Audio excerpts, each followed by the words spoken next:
Okay, we're live. This is Doug Voluntaryist, and this is my show, The Drive-By Commentary, which, of course, we're not moving anymore, but it's still fun anyway. I have, and I'm really excited, I've got with me a man who's been very inspirational to me, and his name is Marc Stevens, and he's the host of the No State Project, which you've probably heard, and he's also the author of Adventures in Legal Land. And this is the guy that's responsible for making me into a voluntarist, basically. And he also is the one that really inspired me to get into physical fitness. So without further ado, Marc, hello, and welcome to the show. Well, thanks. I appreciate it, Doug. I always enjoy talking with you. And I didn't realize I was the one that actually helped get you into fitness. I thought you already were into that, and it was just something that we had in common. No, actually, you really got me into it. I remember on your Skype image, you posted a picture of your abs. And I just went, okay, I got to get that. I got to get a set of those. So, you really got me into it as well. So you were very inspirational in both counts. So. Well, I appreciate that. Thank you. And I got my voluntarist colors up. You definitely. I have to look. My camera's here. My monitor's there. So sometimes I kind of do this. I try to keep you engaged, but I have to look every once in a while. So my setup isn't the best, but hey, we work with what we have. Hey, the material. When you're talking about voluntarism and exposing government for the gang of killers, thieves, and liars they are, the material I believe is engaging enough, and that you don't have to have expensive sets, and stuff like that. The material is, stands on its own 2 feet. So I mean, I know some people are about my show. It's not a real broadcast. Oh, please. As if there's some merit to the method of that you're getting the message that somehow if it's not over terrestrial radio, AM, FM, that something that the material is not worth tuning into, which is kind of ridiculous. Well, it's the glitz, I mean, you can tell. I mean, sometimes you just look at marketing companies will try to do a marketing blitz and they'll get something out there, but if the product itself doesn't really have any quality to it, it's not really going to take off, right?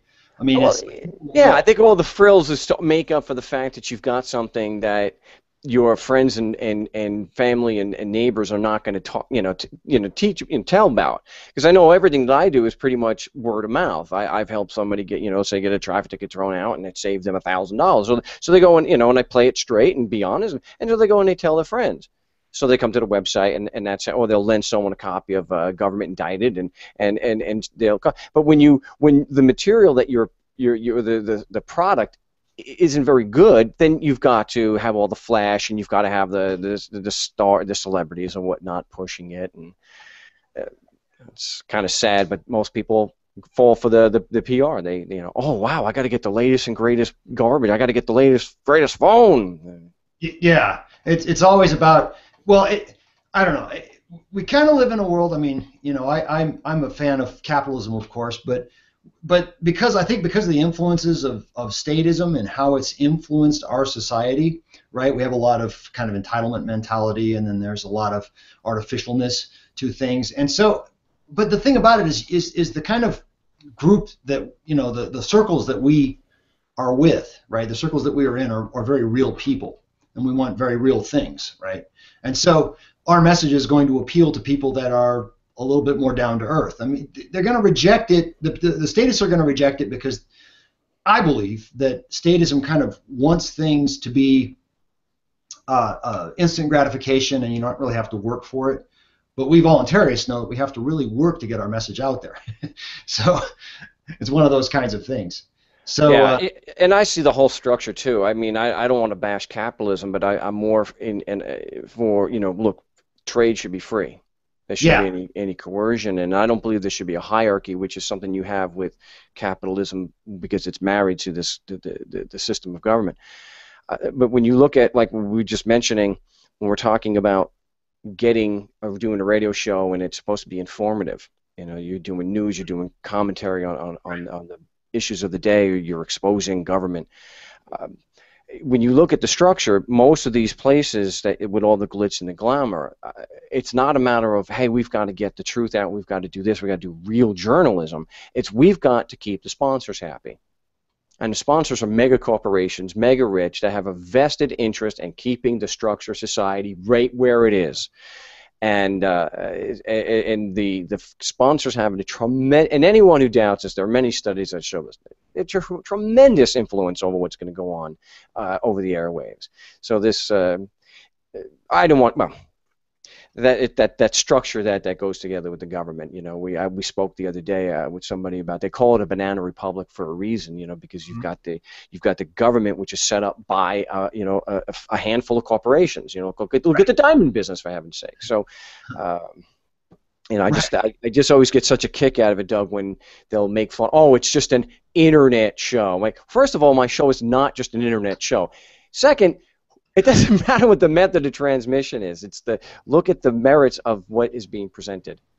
Well, they call that ad hominem, right? Attack the man, or attack, you know, all the things about it except the message. Except the message, right? Yeah. We're going to go after, oh, your medium. Oh, it's just not that good, is it? You know, it's not glitzy, like you say. It doesn't have all this money. But as you say, the vested interests do keep things going status quo. I mean, you can see how the news organizations, for example, are all in bed with the government. I mean, they go and, you know, they crucify Snowden, right? They're crucifying WikiLeaks, right? Those are bad people because they dared to go around, make an end run around the establishment. They didn't ask for permission. Right? They just put the truth out there, and the truth speaks for itself. It's no sponsor. When you watch some of these news shows, and I sometimes when I travel, when we go see family, I get stuck having to watch some of them, and there's no way in the world that Fox News is going to start talking about 100,000 plus people dying a year from adverse drug reactions, where they're taking as prescribed. Because if you look at the major, I don't know what the right word to use is, but the major sponsors on someone like Fox News, 9 out of 10 are drugs. So obviously when you've got, and maybe not everybody realizes it, if you're getting advertising on Fox News, you don't buy it for a day. You don't buy it for a month. You're buying $1 million or whatever it is, $10 million worth of ad space for the next 6 months. Yeah. So you're talking about if a major sponsor like Pfizer is going to pull out because you're going to run you're not going to run the story.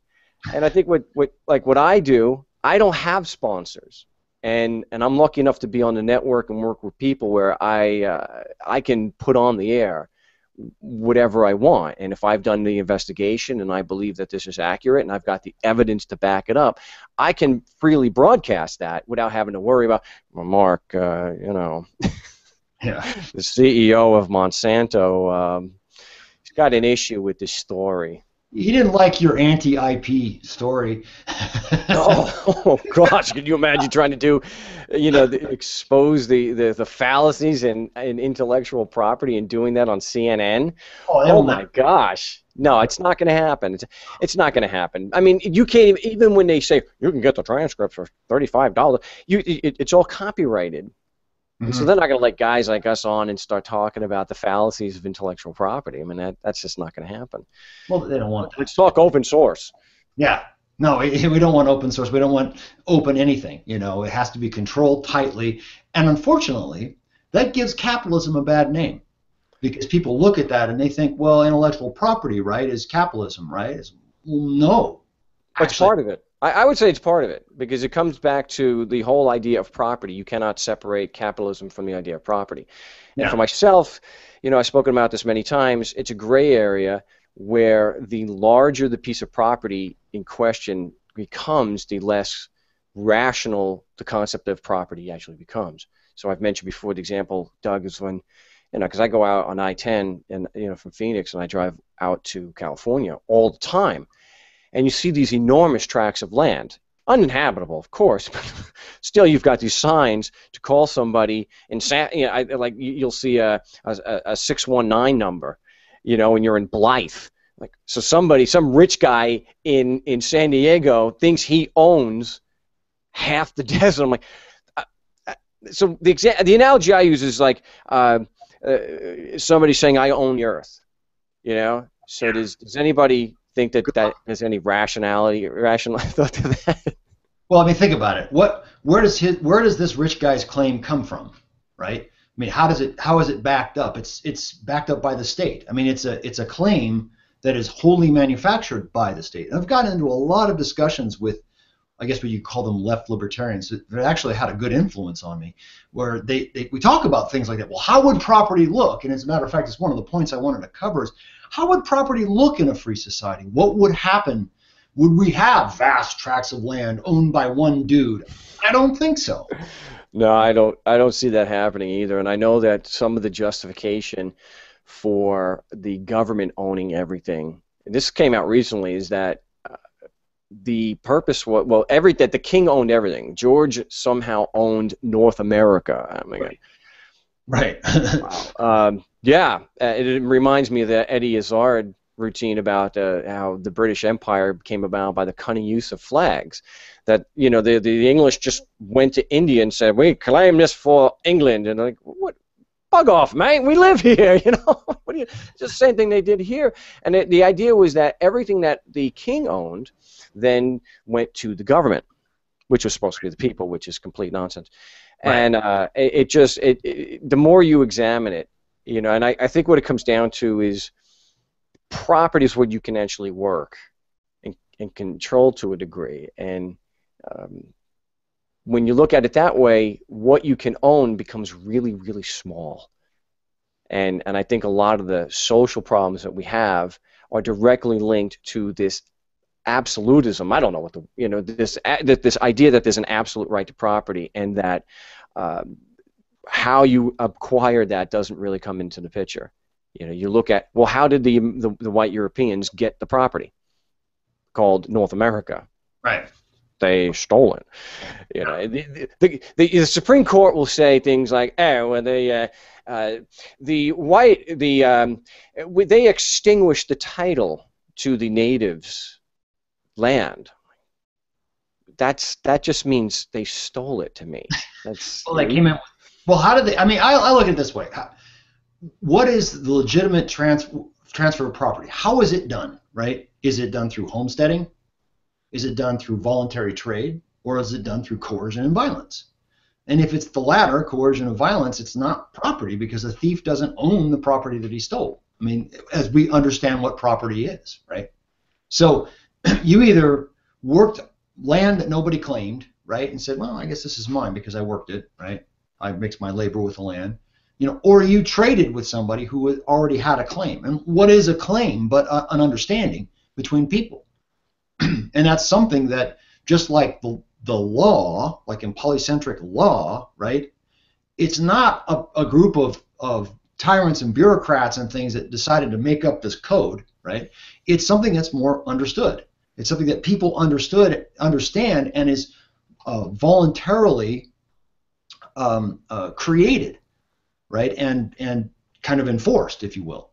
And it's the idea that, oh, we have to have this centralist system that imposes, that manages all the deeds. Why? Why does there have to be this centralist system that's controlled by politicians and, special interests and that kind of stuff? Why not have it more decentralized? And I think that in a free society, we would have databases that were freely available, like open source databases, that kind of track how land moves around, like who owns what and who claims what, and what's unowned, what's considered community property, what's not, that kind of thing. We'd probably have a myriad of ways of deciding who lives where, who owns what, who controls what, who gets to do what. I mean, because, I think there would be legitimate things for, like, okay, I want to have this 1,000 acres set aside for, I don't want anyone to use it, I just want it to be untouched. How do you, is there a way to bring that about in a free society? I can probably tell you it's not going to come about with using violence, right? Right. It's just how does something like that come about? You start to, how, can one man or even two men really farm 1,000 acres? Can you do that on your own? You're going to need people to help you. But of course. But the biggest thing is who is going to respect your claim? That's really the question. You can transfer a bunch of money to somebody else, and who's going to respect that claim, right? And well, I think what it comes down to is if the average, if the claim is rational, if it's not some grandiose thing, because if we look historically, why did so many of my people? Hey, we got you're Sicilian, right? Well, Italiano. I don't know if I'm quite Sicilian. Oh, if you're not Sicilian, cut the feed. All right, it's over. Well, but we're fellow Dagos, Yeah, but and we, a come, lot of, and I'm half Irish also. And yeah. We so got some nice blood. yeah, so a lot of Europeans came over to get away from this, from the land rents. Yeah. That was a huge. I mean, you got a handful of people that claim to own London, Yeah. right? Yeah. And so Also, the they English can, Enclosure Acts, right? The English yeah, Enclosure Acts were all about that. eh, All about kicking peasants off land that they were working. You yeah. know? So the idea that just a handful of people can own the Yeah. land and then Yeah. everyone else has to pay them rent is Right. is to me one of the worst aspects of capitalism. Yeah. It's not free trade. It's not free trade. So there's a big gap between capitalism and free trade. And so they came over here, but they had the same damn thing here. And it doesn't matter what anyone. This is historical fact. This is not conspiracy theory. The so-called founding fathers, the people that were edging and pushing George out, were not doing it for freedom. That was the slogan. That was the PR to get the common people. Again, the war of independence was a war of expansion. That's why dozens and dozens of native Indian tribes, their villages were burned to the ground. It was a war of expansion, and it was all based on this idea that a few people can own all the land and charge all the rest rent. Yeah. Yeah. And Well, and and it's today. That's today. I mean, if you don't believe me, then try to withhold your property tax and see what happens. See who really owns your house, right? And it's not you. It's the state. The state owns. Actually, the state owns everything. I don't care if the it's people, yeah. Well, the people who call themselves the state, yeah. Yeah. The people doing business as the state. I don't care if it's the state of California or Arizona or the United States. It doesn't matter. These guys, they believe that not only do they own the land, they own us too. Yeah. And liberals really bristle when I compare that to slavery. Why? It's not slavery. It can't be slavery. How dare you compare it to the black chattel slave? Well, no, okay, yeah, it's not extremely slavery like people getting whips and stuff, and being forced to live in a worm-infested bunk and work from sunrise to sundown. Sure, but it's a difference not in type but in degree. Because the government thinks that it has the legal right and the moral right to control your disposition, and that is what slavery is. That's if I can control the disposition of property, that means that I can control you. That means I own you. And they may give us a little bit of freedom here and a little bit of freedom there, right? I can still move from state to state without supposedly asking for permission. Well, in a way, you still have to. Well, it's not. Yeah, you still need the permission from both masters. Come on. Yeah, okay, you're right. You still got to get a driver's license, and you still, But even to get a job, you have to ask for permission. Right? You have to get a social security number, right? So you still. Well, you don't have to get you don't have to get a social security number technically, but you do have to get a TIN, a taxpayer identification number, which is your permission also. It's just that what happens is this is the misconception people have about what happened 10, 12 years ago with Taco Bell. No, you don't have to have a social security number. You do. But they cannot, under threat of jail, hire you without a TIN. And you don't have to have a social security number, but if you have the job, they are still going to take the tax. Yeah. So, yeah. Just that's permission. That's permission. Absolutely. Absolutely. This is. I think I mentioned yesterday on another show. This is a nice medium. I enjoy this. Where it's neo-feudalism, which is exactly what we're the type of structured system that we have right now. It's no different than what you had in or still have in Europe. It's neo-feudalism, and it's all goes back to the how do I phrase this? I guess it's by trying to be absolute with the issue of property. Yeah. Well, again, it's not just absolute, but it's centralized. Over the barrel of a gun. It's a monopolization on title. It's just like the government monopolizes everything that it does, pretty much. And if it does allow competition, typically that competition is highly regulated. So it's a monopoly. I mean, and it's funny to see, like, particularly my left statist friends really bristle at that, or they kind of just look at you blankly or what. And I said, no, that's you don't like a monopoly, right? Because you like competition. You know that internally, implicitly, you know that people should be allowed to compete, but the government doesn't allow people to compete with this. They have the final word. They have the final thing. So they get to decide what's property and what's not. And then there's of course when you point that out, then they say, well, in your free society, then there won't be any property. Well, no, there still will be property. I mean, if you go back to like Proudhon, right, and I think even Kromke and these guys, they were talking about property. Like Proudhon, right? He says property is theft, right? And people go, huh? How can property be theft, right? But property, he also says, is freedom. So he understands. See, he was saying things like what you're talking about is probably what you'd wind up having is like what he called a land bank, which is kind of a bazaar of land rights, if you will. And they can be lent out, and they can be bought out, and they can be traded. But it's a kind of a voluntary system that's completely decentralized, right? That people contribute to and keep going. And that was kind of his solution to the property problem. Good book, by the way. If you, in your copious spare time, you can read. It's called Marc. Even when you're sitting in court waiting, to battle the next bureaucrat, you can be reading it. But it's called Markets, Not Capitalism, and it's put out by the Center for Stateless Society, and it's a compilation of a bunch of different articles from. I mean, Murray Rothbard's in there, but also Proudhon. Sheldon Richman, all kinds of people, even Brad Spangler. You've probably heard of Brad Spangler. He's even got an article or two in there. But it's a combination of all of these sort of left libertarian thinkers on the subject of property, on the subject of free markets, and it's just what you're saying. I mean, really, when you say the word capitalism, there's some serious baggage that comes with it, right? I mean, deservedly so, though. Yeah, exactly. I mean, we see state capitalism today, and we just go, ugh.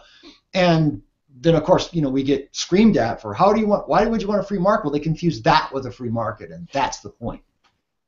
Yeah. It's like when we talk about insurance companies in a free market in voluntary society, without the concept of authority, and they start thinking of huge corporations like you have now that are lobbying government, and like, no, you can't have there are no corporations in a voluntary society. You just have individual men and women cooperating. Now, yes, you have that now. That's the only thing that keeps a corporation functioning, is because people accept certain roles. They accept certain fictions. It's the reason why government still, what we call government still.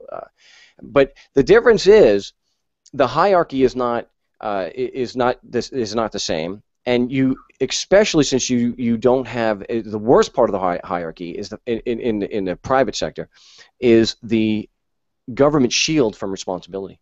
Yeah, that is the point of the corporation. I mean, that is that's the point of it, is so you can hide and people will say, well, you want the corporations to run the planet, don't you? Well, who created the corporations in the first place? The government does. I mean, that's relationship, Whose gun is the one keeping the people doing business as a corporation from any responsibility? It's it's very difficult when you really start to examine it, that you cannot separate capitalism from the state, because if we look historically, the government was always a tool of the super rich capitalists. So, like I've mentioned just last night, also you've got two major parts of the slave trade that were run primarily by corporations. The economics, not free trade, but you had the sugar trade and you had the tobacco trade, which were enormously. Wow, that was capitalism at work, and they needed the government, of course, to allow them to get away with that. So and if you look at the so-called founders, they were all incredibly wealthy men. Patrick Henry, love him for his for a lot of his speeches, but speeches when the boots hit the ground, mean nothing. He was a huge land speculator. And anytime you got land speculation, you're gonna have some problems. They're gonna need the guns of government to say, hey. I own half of California, and I've got this army here who's going to protect me. And so when you talk about I think my understanding is when I say property is theft is when you say something, I am the government of California, and me and my buddies, there's a few of us, we own the entire West Coast up to Oregon. Yeah. How do you own a coast? You can't really. That's when you start saying, I'm not a liberal, but I can see there's merit to the argument when you're saying a group of people can own a coast. Yeah. I mean, that's the ultimate in absentee ownership, right? I mean, yeah. It's ridiculous. I've even seen this sort of structure and behavior. It happened locally here and it really got me thinking. It's like, well, how would you do this in a free society? I'm always thinking that. Like when I see that, how would that be done in a free society, right? And nearby, there's a great coffee place I still hang out at. It's called Common Grounds, near my house, right? And they are in a big kind of complex right next to the Safeway, and it's owned by a group of people that probably have never even set foot in the building, right? And one day they just said, okay, your lease is gone, and we're kicking you out because we're going to bring in some big, company's going to come in, pet store is what they wanted to put in or whatever. And they just ended the lease and kicked them out. And I remember talking to and great people, family-owned little place, great coffee, great atmosphere. And the woman that owned the place was absolutely crushed. She just says, we've been here for 13 years. We've been paying never late on our rent, right? We've been excellent customers. We've been adding value to this place, and they just booted us out. Just like that. We're done with you. Get out. Well, I mean, I guess a lot of people wrote into these people, into the holding company. I'm being one of them, pretty pissed off. Hey, you just kicked out our coffee place. So they kind of negotiated, and then they said, oh, okay, you can have this other unit. We'll let you go there. And they had to move, and they were out of business for like 3 months, and it hurt them financially. But they're back. But, to me, it's like, look, you can't just ignore, the value that your tenant has put into your property, right? I mean, that's still homesteading, even though there's an agreement. That's all legalese, though, right? It's there in a free society. I really believe that you won't be able to kick somebody out, right? If they've actually added value somehow to your place. Now, if they're destroying your place, sure, they're taking value away, and I guess maybe you could make that argument to a decentralized court to say, hey, these guys, I got this rotten tenant. Like on the flip side, we own some property where this woman is just an absolute hellion. I mean, her boyfriend's, she's got a restraining order against him, and he's a crook, and the neighbors are threatening to sue. I mean, she's destroyed the property, right? She's wrecked the walls, she's done stuff. So it's like the combination. Like if you've got a good tenant, it just seems to me that maybe we would have common law precedents for these sorts of things. You can't just kick somebody out, right? If you actually are adding value to something, you can't just say get out, right? Well, it may be something, it's just like the whole concept of property is just an agreement between people anyway. I respect that my neighbor over here, and I respect him, and he, there's a gentleman's agreement there, and that's all property really comes down to, is a gentleman's agreement. Yeah. And so if somebody wants to be a jerk, and this is the problem that I have, what I see as a pretty fundamental human flaw, and it's the idea, and this is something that's embodied with corporations, because I think by law they're supposed to keep increasing the market and keep getting more and more and more and more and more, and you can see you got a Walmart in every corner. You've got, we had a beautiful grove down the street from me. I'm here in the fortified compound in Mesa, Arizona, and that's it. And it was awesome because you'd go take a walk, you go ride the bike or whatever. When you went down that part, it went from like 115 degrees to like 95. Wow. Because the breeze, it was, and there's a glut of homes that are empty, but tear the whole damn thing down and build luxury homes there, and I see that if somebody wants to be a jerk in a voluntary society, they can do that but there's going to be a backlash. You can, I wouldn't say that, there should be some centralized or even some sort of decentralized authority. Hey, you can't do that. If they have a lease, they got an agreement, they're free to throw them out at any time. The fundamental flaw is that I think you have to profit at all costs. That here they've got a profitable business. They're paying the rent. They're bringing traffic in. People love them. They're a successful business. There's no problem money-wise. And not to mention the fact that they've actually prettied the unit. They've added really nice art on the wall. They've added value to the property. Yeah, but for the simple reason that the people who own it say we can get a little more money. And I'm thinking at some point, we probably all know these people, the one-uppers. It's never good enough.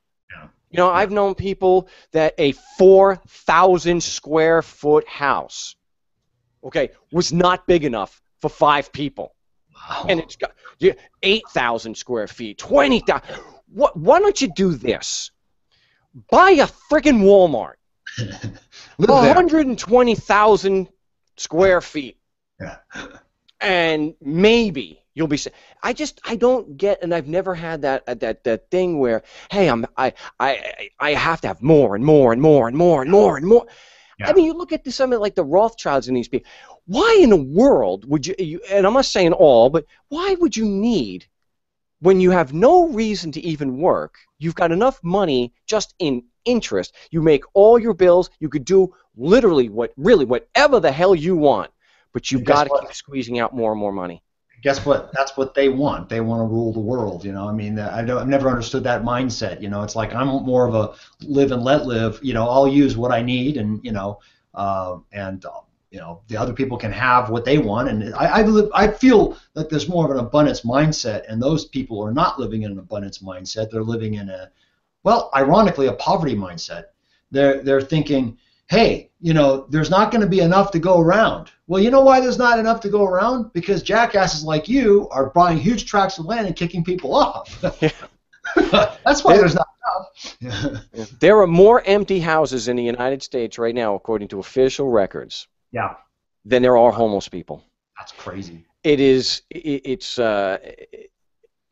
There's no, and another thing about capitalism, I don't want this to be a whole, as opposed to free trade, and this whole mindset that you got to keep increasing market share. You have to keep grow and grow and grow and grow, and it's always at the expense of people. And I have a printer. You can't see it's right there, and this is a prime example of what the hell is wrong with capitalism. Why we need free trade and get rid of corporations. Yeah, there is a planned obsolescence that comes with capitalism. Because capitalism includes in the mindset that there has to be scarcity. Yeah. Because that's how you buy low and sell high. Right. This printer, I can take out, there's a chip that if you go on YouTube, will show you how to and get an extended life out. It's programmed to only give you so many copies. It's programmed in to do that. Yeah. And the automobile industry, at least the American one in Detroit, I was in it for a while, back on Long Island, the mindset is, they've actually, I've spoken to the higher ups about this. The American mindset, at least for years, was we make the money by having people come in to get service. Whereas the Japanese mindset was customer loyalty. We'll sell you a really good car, and you're going to have it for 5 to 8 years, but you're going to come back. It's the reason why I'm not going to throw any names out, but I'll stick with the type of car that we have. Well, I actually, I'll full on say it. I buy Toyota, and not to toot their horn, no pun intended. But sorry, I do like the car. I've always liked, the way they build their cars and their mindset, because they do build them to last, and they have a good reputation, and so I buy the car. I prefer to buy things that are built to last. Unfortunately, that means you have to put more money into it. So. There's that balance. I realize that some corporations have brought the price down because they built in the obsolescence, but that means that over time you're actually paying more money. Yeah. I mean, it's like I use this supplement. It's got a lot of superfoods in it. It's called Shakeology. I really like it, right? And I found it's really helped me a lot, right? But people see the price tag and they freak out. They go, "What? you're going to spend $130 a bag on that stuff? That's so expensive. I can go down to the store and buy whey powder for a lot less. Well, yeah, but it's not going to have the stuff that's in here. And on top of it, do you go to Starbucks every day? Yeah. Do you get a Frappuccino? Yeah. Well, if you stopped buying the Frappuccino, that's like over $4, right? And had one of these, had a shake instead, and replace your meal, right? It's the same. It's less money. You're actually saving money, but it's all how they look at it, right? They look at the initial cost, and it's a poverty mindset. Oh, I can't afford this, so I'm going to buy it cheaper. Well, they buy the cheaper, shitty thing, and that props up the market. If people were a more abundance mindset and actually we're a little bit better about budgeting things, we might see a big shift. It's just the idea that this costs money, therefore I'm going to spend less. We do it with food, for example. They go out and we buy, conventional food. It looks like it's cheaper, right? Well, it's the real cost. You've got, well, we talked about property problems, and one of the problems with government is that they don't back up property rights, so they allow polluters to pollute. Well, who are some of the biggest polluters? Well, they're farms, right? All the runoff, all the pesticides running off into the rivers and all that other stuff. That's all. Oh well, tragedy of the commons, right? And that lowers artificially the price of food. People think, oh, I can't afford the organic stuff, which costs more money, but it's better on the environment. But that's, again, it's because they're not really reasoning it. They see the price and they freak out, but they don't really factor in the long-term cost, right? And what's your long-term cost every time you buy a new light bulb, right? If you buy the cheap thing, the light that doesn't last very long because it's cheaper, right? What's your long-term cost, That's another planned obsolete that where they could have better quality, but it's this idea that you have to get every last penny out of every single transaction, and you have to increase your market share. And I'm comfortable. I'm able to do and live my life the way I want, almost totally on my own principles. I like to have a beach house, but you know what? I'm still happy. And I think that if you can't be happy living in a clean and having all your needs taken care of, if you're in a 1,400 square foot house, what makes you think you're going to fare any better being in a 2,200 or a 12,000 square? And I've known people that were rich. I've worked with people that were fantastically wealthy, but you wouldn't know it by talking to them. Because this one guy in Southern California, he drove a Lexus. It was like 10-something years old and had 250 or 280,000 miles on. I said, why don't you get another Lexus? He said, I like this car, and he takes care of it. He says, he was a mechanic, and he says, I like the car. Why should I waste my money? I even have a funnier story on this. My dad used to, back when he owned a tire shop, he used to go to the bank every day. And one day he was there and he sees these guys. He thought they were homeless, sitting there eating donuts in the bank. And he says, he gets up to the line. And he says, "That's really nice of you to let those homeless guys, have some donuts and get out of the cold." And the lady's like, "Homeless? Those were our best customers." They were farmers, and they drive beat-up pickup trucks, and they dress, because they're out there grubbing, but they were fantastically wealthy. So there's a difference between being rich and being wealthy, I think. And, And what this guy told me, he says, look, you have all the same problems. Yeah. And we all have problems at money. Just throwing money at it is, a lot of times, especially if you got kids, throwing money at the problem just generally makes it worse, which we can see with government, where they're just throwing money at poverty, and that's not a solution to the problem. I just, for myself though, I enjoy working for myself. I've done it for almost 20 years now, and yes, every week could be my last week, and I know some people can't handle that kind of stress, but to me, it's a way of life now, and I could never go into a corporate structure ever. And I remember, a while I had to do some part-time work to fill in some gaps a while back, so I did have a regular job. I got fired because I don't work well in a corporate structure. No. At all. And what they want you to do is, they say, Mark, why can't you bend on this one thing? And I said, because unlike you, sir, I am not a whore, okay? The money, and a guy named Travis, I am not going to sell something that I don't believe in just to keep my job. Yeah, sorry, I'm not, just not going to do it. I have integrity. I don't care if you drive a Corvette and I drive, a Camry. I don't care. You're doing what you want to do. What you're doing comes naturally. You know. Yeah, I'm living more consistent with my principles, and by giving into your, and not living consistent with your principles.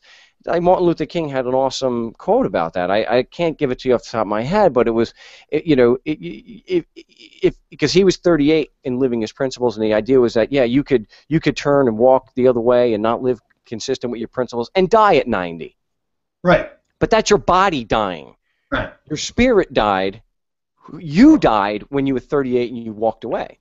Yeah, you gave up your principles, Well, I think a lot of these really bad things that we see going on. Again, I know some of my liberal friends would get mad at me. Oh, it always comes back to the government, doesn't it? But it does in this case, and I think it's because you've got, right? You've got people coming in from these MBAs coming from state schools, right? State-run colleges, with their corporate structures and their reorgs, and I've been in enough corporations just to see how these guys operate, and it's always the same story. It's this, and the left libertarians cover this in Marx Not Capitalism, is the hierarchy. I mean, I think you even mentioned that. The hierarchy is the problem. You've got this pyramid hierarchy with these people at the top that are so far removed from what's going on below, they make very bad decisions that look good at this level but are horrible down here, right?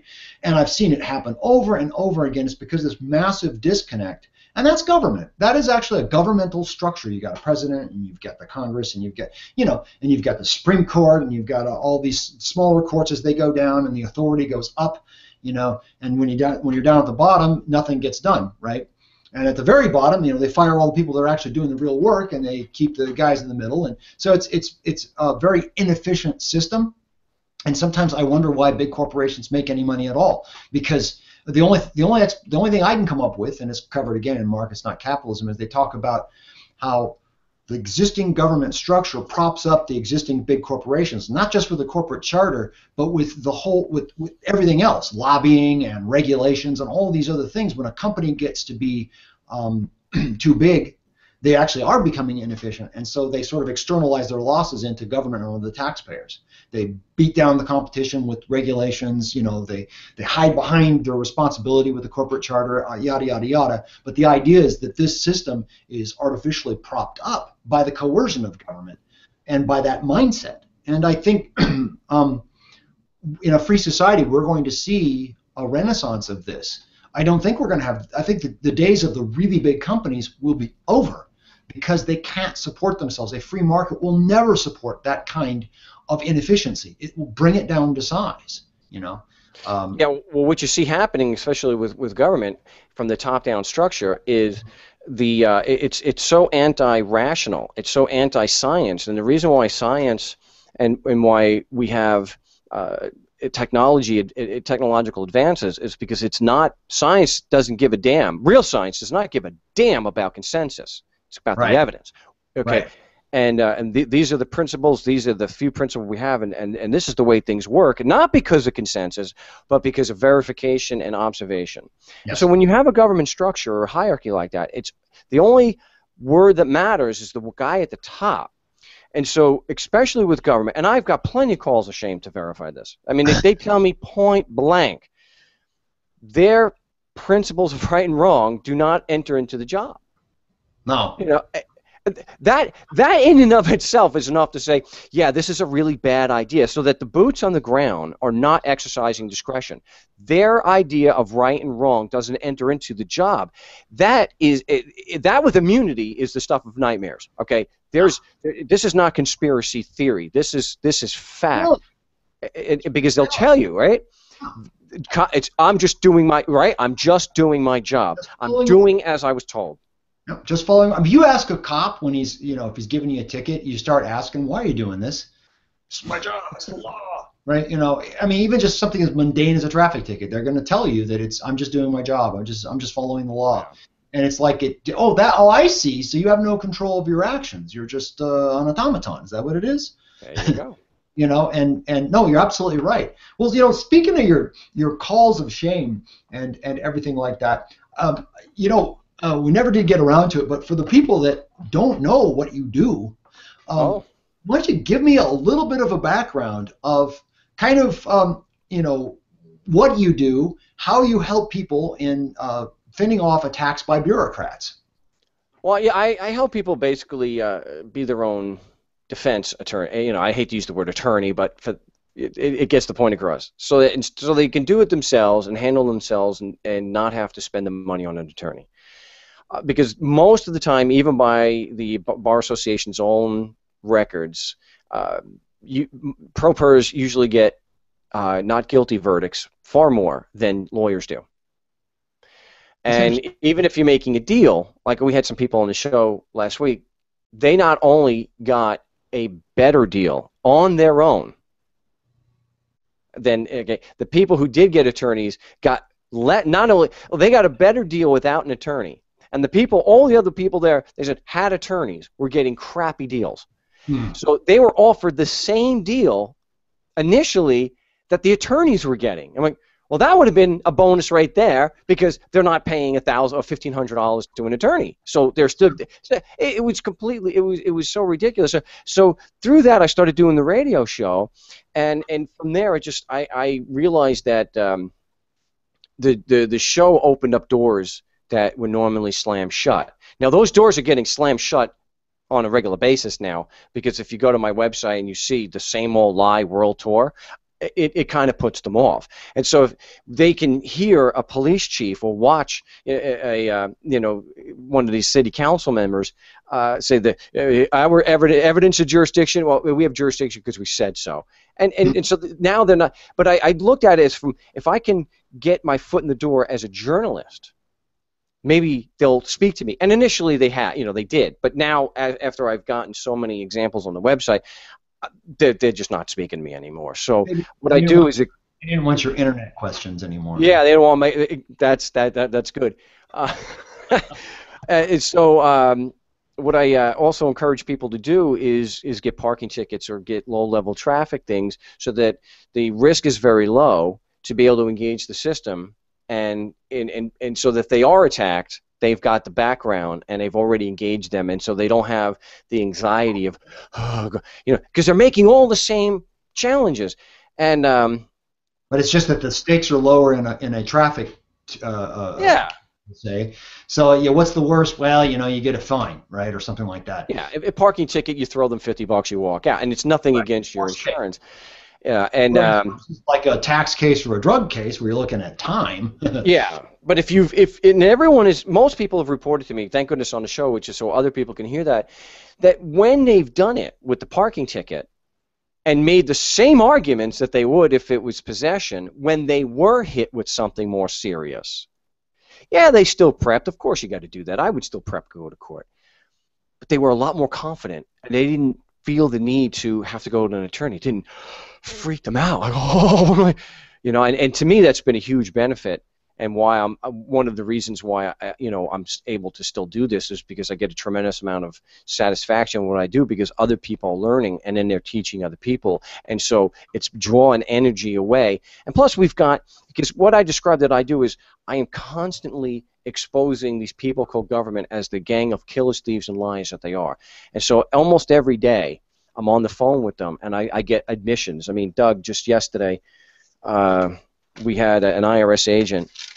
Now, I keep things pretty simple. I like to distill it down to, and get agreement. So that's why everyone watching, it's very basic. Their operating presumption is, whether it's the U.S. or Canada or Australia, because I got the calls to prove it. If you're physically in Canada, then the laws of Canada apply, right? Mm-hmm. So I just want to know if they have any proof. It's just that simple. Just from a strictly journalistic standpoint, I'm trying to uncover the truth. Okay, some may say, you're trying to create a story. Really? Really? How many acts of taxation go on every day? I'm pulling it, yeah. So I'm creating the story. Yeah, okay, because it's not an ongoing thing, right? So this is so I asked this IRS agent who's insisting that the laws apply and that there's a legitimate obligation. I said, can you confirm that there's evidence proving the Constitution and Code apply to Mr. Doug, to Doug? And he says, I'm not going to get into that. So I said, oh, okay. Let me ask you a follow-up question. Do you have any witnesses with personal first-hand knowledge of evidence proving the Constitution and Code apply? Right? Right? So he this is exact quote. I don't know. Nice. So, Do yeah, you have any proof that this guy broke into your house? I don't know. I don't know.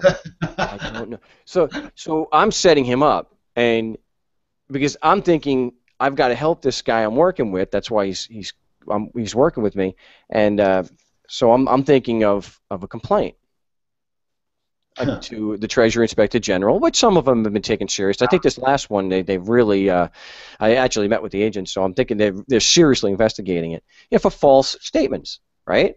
And so that's a felony under their code, Title 18, Section 1001. Right. And so I give this guy an opportunity, and I said, so let me ask you, are you comfortable proceeding against somebody without evidence and witnesses proving the laws apply if there's any jurisdiction at all? And he says, I'm not going to discuss that, period. Wow. Oh. Okay, so again, you think you're acting in good faith while you're refusing to disclose evidence. I am not going...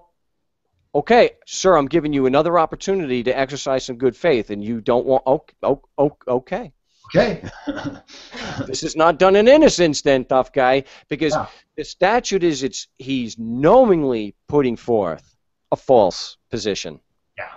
And I've got the evidence now to do that, because I don't want to do things like them, Doug, and just make a false accusation. If I accuse you, you better believe that I'm going to have a mountain of evidence to back it up.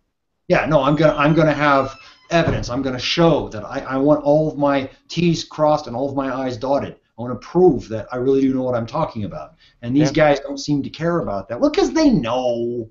I mean, really, they know. I think deep down the guy knows that once you've challenged that, he's got nothing. So of course he doesn't want to talk about it. Yeah, you know? and I encourage people to be activist journalists and go to city council meetings, especially the ones where in Tempe, Arizona, where they're supposed to respond to you. In Scottsdale, they have a rule that you just say your thing and they don't have to respond. But you go to the ones where they do have to respond and ask them point blank these questions. And so a big question, Doug, to really gut the presumption of legitimacy that they have, it takes one simple question. If I did business the same way you guys did and I forced people to give me money, would you consider me a criminal? And most of the time they won't answer. I know the guy in Scottsdale that I have on the website. He says, "That's just this is over." Okay, all right, but it guts everything. It's not okay for me to do it. Well, you know, you ask these questions and you try to. I mean, really, what you're trying to do is appeal to their humanity. I mean, would you think this was fair if this was happening to you? You know, they sit on the other side of that desk, and I think they just are kind of almost what would you say? They're numb, you know, to what they really are doing. And you are coming in there and you're just shaking everything up. You're making them question the very foundation of what they've just accepted to be correct, right? Maybe some of these guys really are bad and really just, you know, they don't care. But I have hope. I'm an optimist, and I believe most people, even people involved in this, in that. In work like that work for the government, that work for courts, that do these things, maybe they honestly have never thought about this. They've just, this is what's been told to them is true. I mean, you've even told me that you've gotten some cops to actually quit, right? I mean, they actually, you know, they walked away from their jobs once they realized what it was that they were doing. Yeah. You know, I mean, I realize that, ironically, you probably want a cop like that to be a cop because maybe at least he won't attack people as much, and then what will that leave you with? The real bullies. But at the same time, I think this is how government is going to stop, not with a bang, but with a whimper, right? It's going to go out, as you say, your slogan of your show, one mind at a time, one person at a time.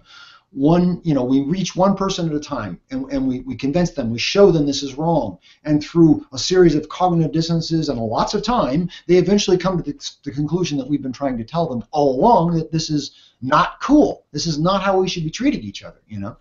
Well, sure, and what I do is I'm not necessarily trying to, I'm not trying to really connect with their humanity, because I go on the presumption that even if they were had that, their self-preservation motive is going to override that huge.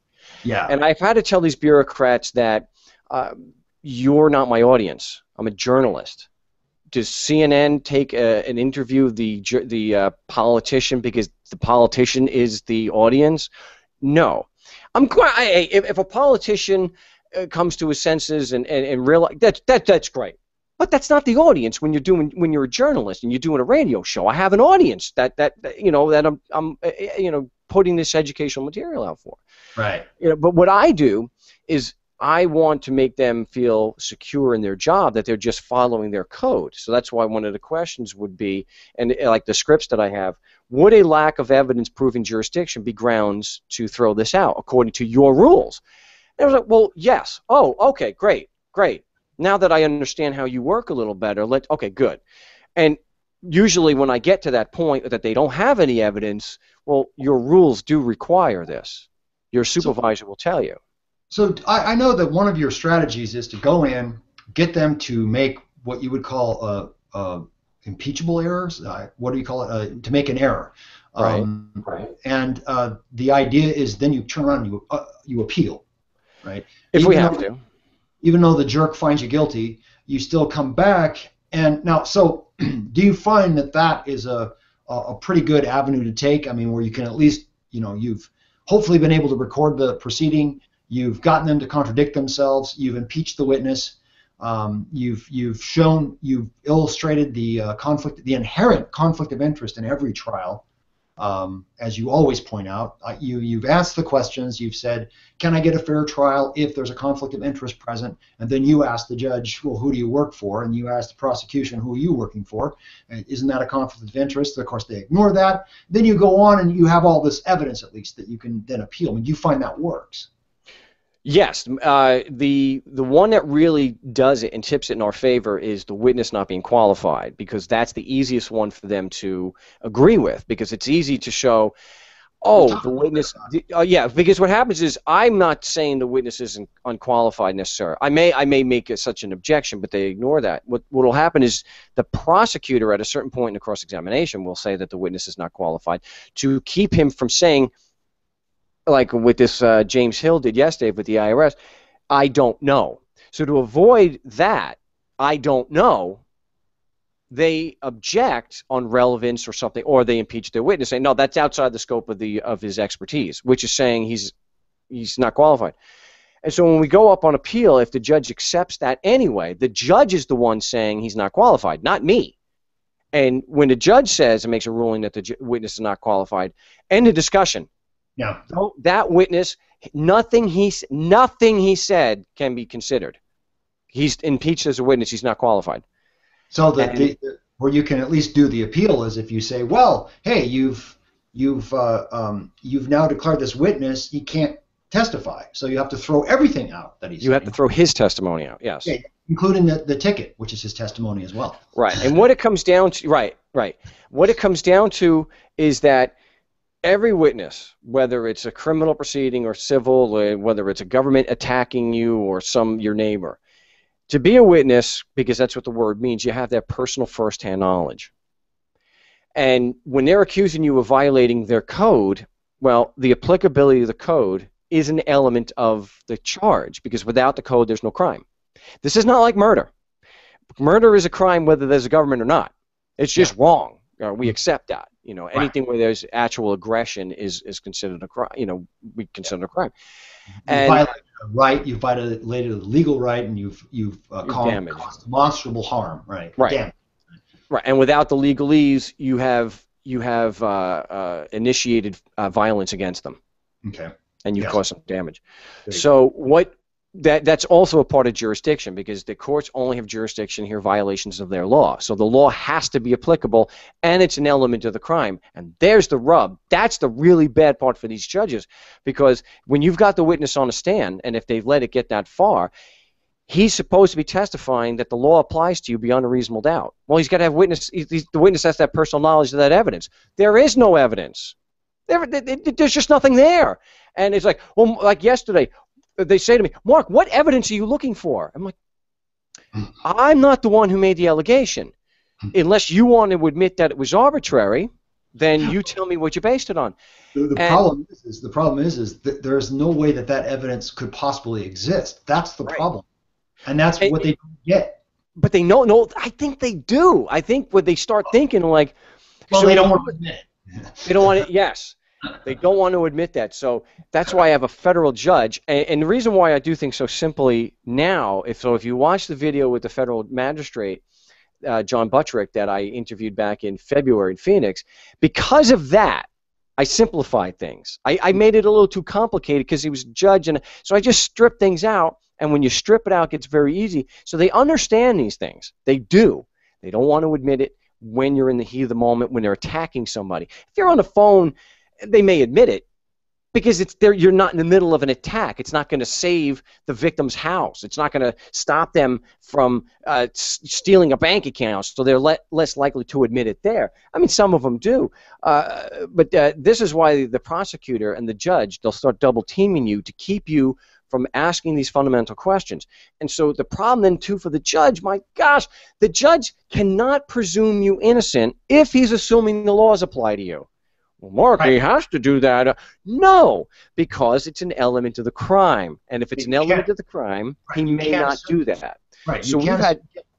So we've had people, so again, you always want to keep this as like a cross-examination. Keep your own opinions out of it, just ask the questions. So that's that's what I've loved about your approach is the fact that you are just asking questions. It's a kind of a Socratean, Socratic method, if you will. Right. Yeah, that you're just asking questions, not taking a position, just asking questions and getting them to contradict themselves. Right, and so the question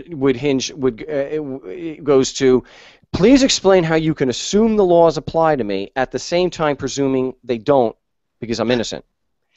And I had one. This is up in New Hampshire, the New Hampshire Employment Security. So we're doing a hearing, and I went through about the conflict of interest and a fair hearing. Mm-hmm. And so I had said that he says, please explain how there's not a conflict of interest here. And he said, no, if you believe there's a conflict of interest, you have to have evidence. Well, right? I mean, I don't make accusations without the evidence. So I said, well, I do have evidence. You said that you are representing the commissioner. The commissioner is a party. You said you were representing him, and you just told me you were a fair, impartial, independent decision maker. So there's a contradiction here. You need to clear up this contradiction. It's just, no, I don't. I said, no, yes, you do. Yeah. You just said my client's entitled to a fair hearing, but he can't get one if there's a conflict of interest. Now, what you need to do is you need to explain this to me, and he knew I had him. How can you represent the commissioner at the same time be independent of him? Please explain that to me. So you get your standard scumbag bureaucratic comeback.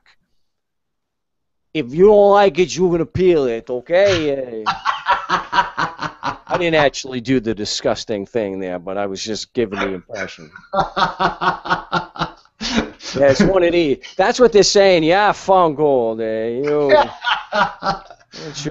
Make you an offer, Stevens, that you can't refuse. You know what I'm saying? Yeah, you don't like it. You don't like it. Appeal it. Oh, good. I said, but so usually that particular issue is very strong, but it's very embarrassing for them to admit that there is a conflict of interest and the whole thing is unfair. So we usually have to lead with we bring it, but the main issue is the lack of evidence proving jurisdiction and that they don't have a witness with personal knowledge. But at least you can appeal on all those grounds, right? We did, and in fact, in that situation, because he was insisting that jurisdiction was not an issue within the appeal process. And you can't say things like that to me after all these years. And a lot of people, well, okay, put the witness on.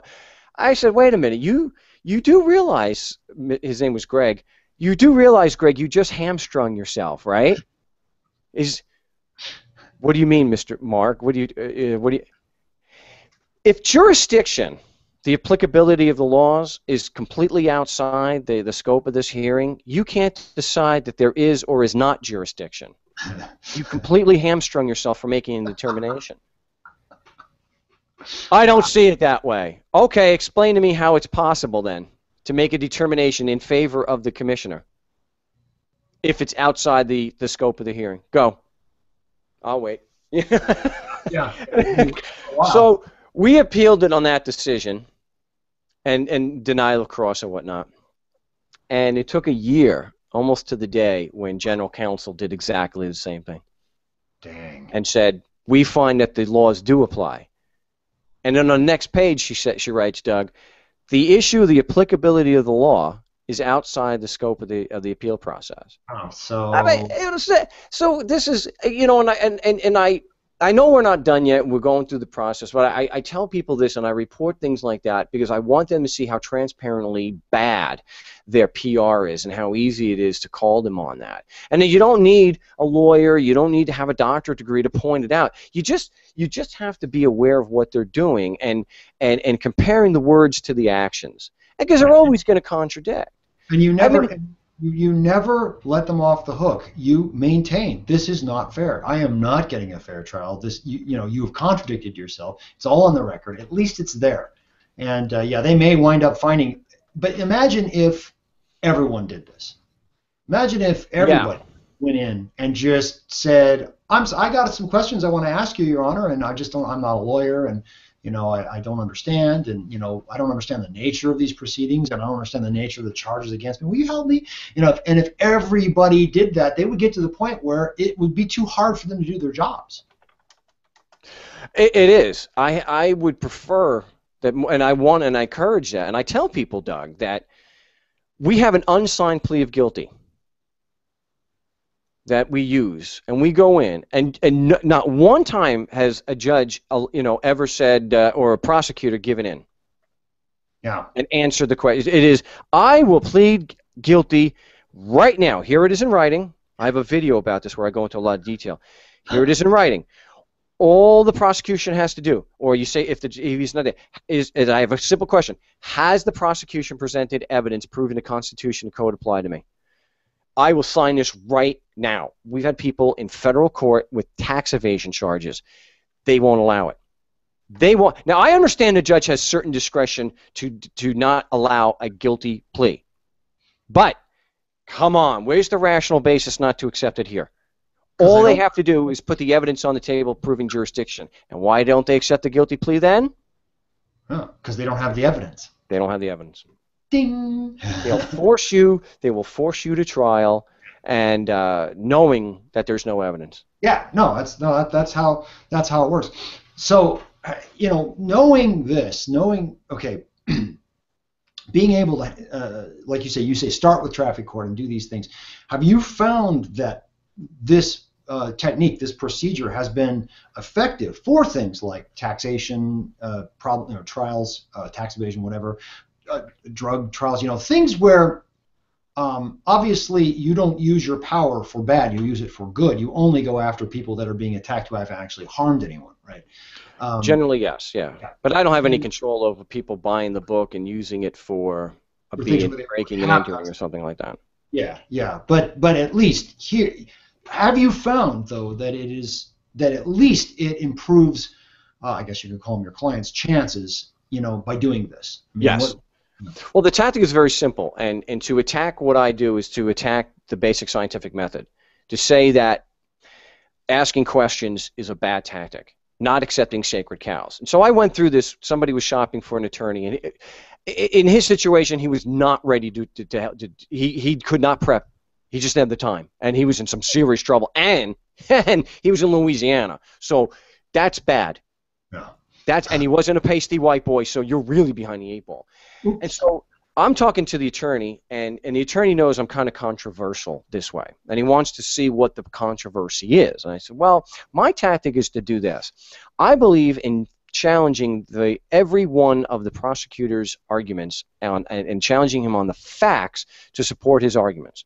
And he says, that sounds pretty damn sound to me. I mean, yeah, anybody would agree with that. That's pretty sound. I said, well, I don't believe in accepting any sacred cows. I don't believe that there are any arguments that the prosecution is putting forth that is immune from challenge. He said, well, I would hope nobody would do that.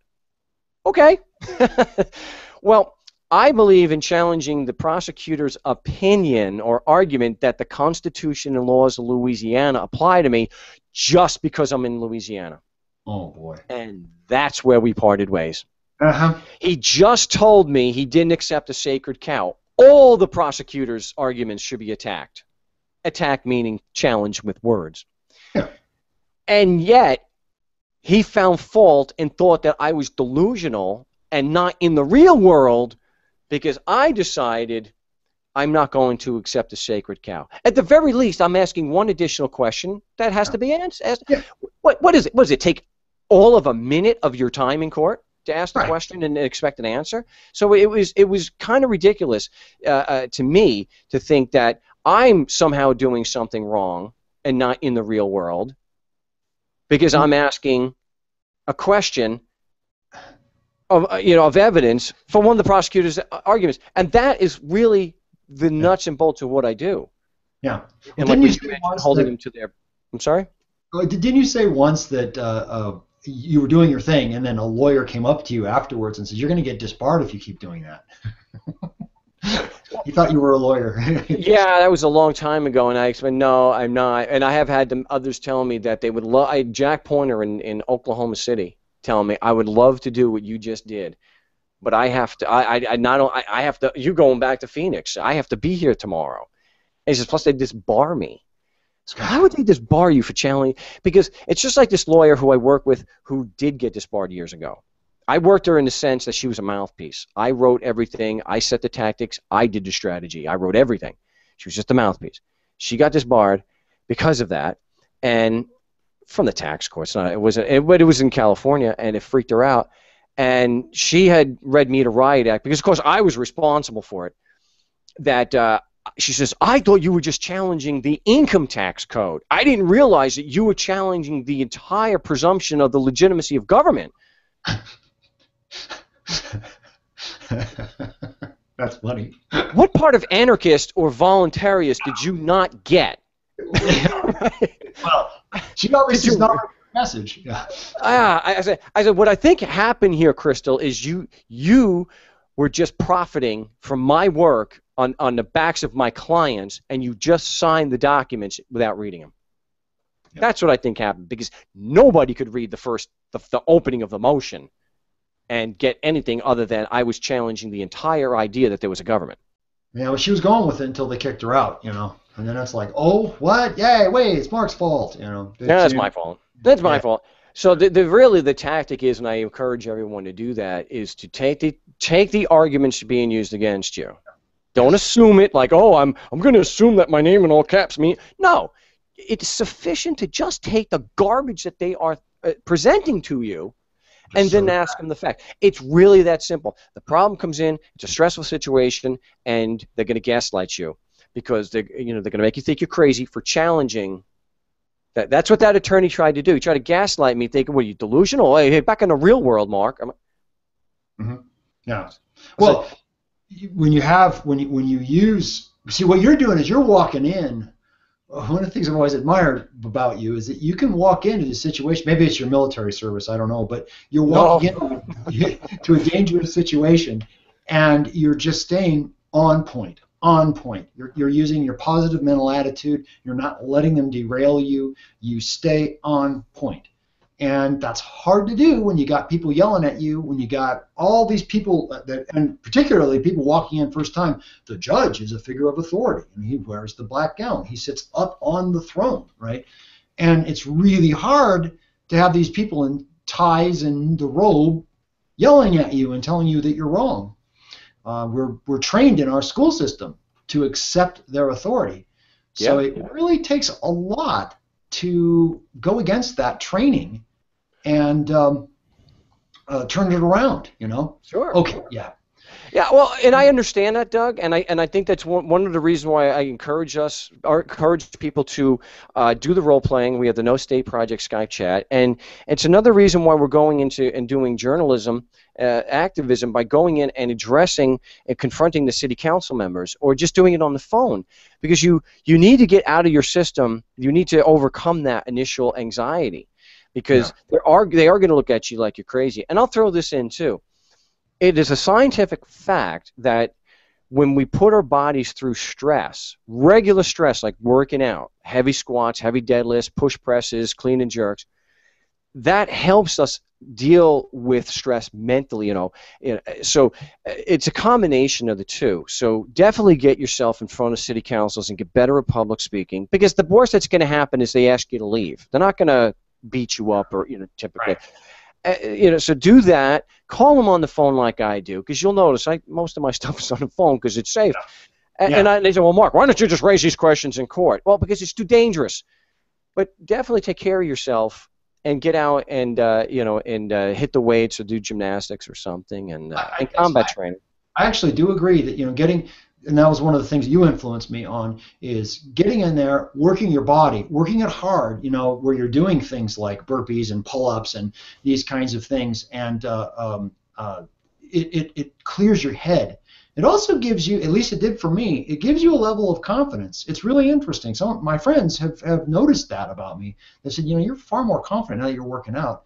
There's something, it's a big gift that you give to your body, and if you can walk in and do that, you're going to be able to apply that to the outside world. And I think that's a great analogy. Go, do it all, right? So, when you're going for a personal best in a snatch or a clean and jerk, that takes a hell of a lot more mental discipline than going into a traffic court. I've done both. So, at least from my own personal experience, it's a lot more difficult to do that PR snatch or squat than to, of course, go in and argue a traffic ticket. Well, that's my impression anyway. So well, once you get, it's like anything. Once you get good at it, you'll know what to expect, because they can only throw so much at you. Yeah. All of their arguments we all know they're specious and they're fallacious. And well, this is something you can apply when you're talking to people about voluntarism, and they're going to throw the same things at you. How could you go against this? This is the way things are. That kind of thinking. Yep. So it takes a lot, but it's worth it in the end. And that's what I really appreciate about your message. I'm glad you're doing what you're doing, because you're really helping people. You're helping people in a myriad of ways, even if you don't actually help them get rid of a traffic. For example, you turned me into a voluntarist, with your book. I bought your book because I wanted to know how to beat traffic tickets. And the next thing I know, I don't believe in government anymore. So, it's all, that when you come to where we are, things start changing. And I think that there's a lot of good in that. So, yeah. Let's Absolutely. carry on. Let's keep the fight going. Well, look, we're out of time here. Mark, I've really appreciated you having you on the show. This has been a great conversation. The time got away from me. This is great. So, I had a couple other questions, but you know what? We'll do this again sometime. Sure. So, sure, I'd be happy to. So, again, thanks a lot, Mark. I really appreciate having you on the show. Do you have any closing remarks here? I appreciate it, Doug. And just for those who have any questions or comments, it's markstevens.net. And they're always free to call on my show. It's every Saturday from 4 to 7 on LRN.FM. And everyone, especially skeptics, if you have questions or comments on any of the material presented, ambush me live on the air. We encourage that. Yep, definitely. Call with questions. That's what he's there for. And if you need help, if you're being attacked by a bureaucrat, Mark is the guy to go to. Okay. Well, wrapping up here, this is Doug Voluntaryist, the Drive-By Commentary, and I've really enjoyed having Mark on the show, and I hope you have enjoyed the show as well. So remember to stay free in your mind. That's what it's all about. Take care, and we'll see you next time.